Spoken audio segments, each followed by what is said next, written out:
Nadaan na guys, yung pizza guys. Yummy. Papastri pizza. Ayan guys. Ganun lang siya guys. Oh.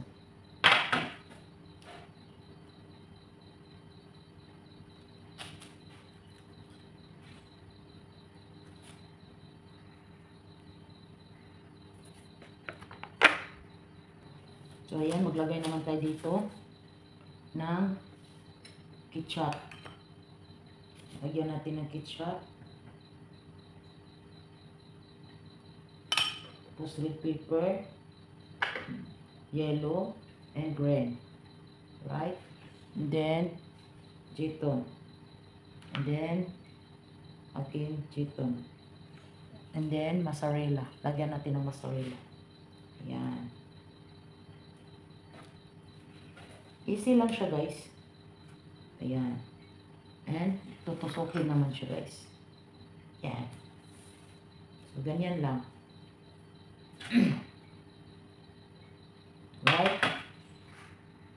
Ganyan lang siya guys. Easy lang kayo siya guys. Maglagay naman tayo ng cheese. Yan ang cheese. Lagay naman tayo ng ketchup.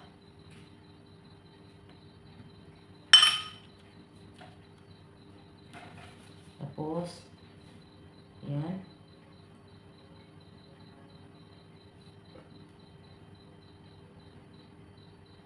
And then, olive, green and black. Right? Papastri pizza ni guys.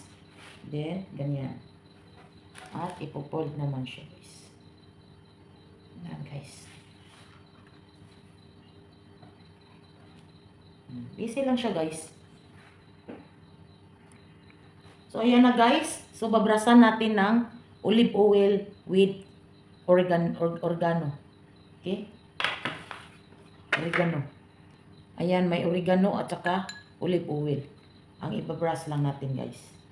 Dito. Sa itaas. Right? Brasan lang siya sa itaas.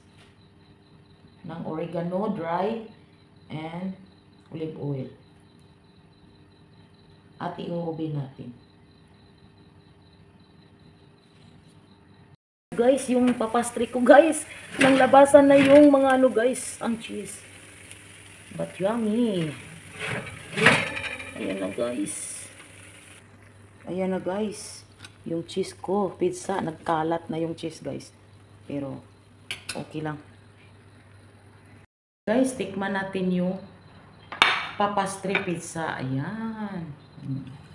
Ayan ang papastri pizza guys. Ayan. So, tikman natin yung kailangan matikman natin.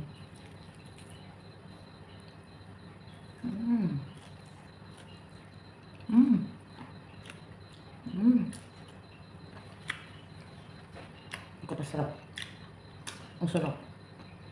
Super.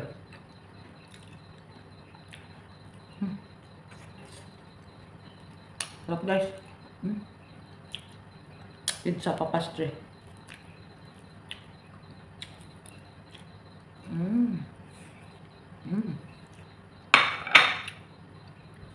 Yummy. Bye.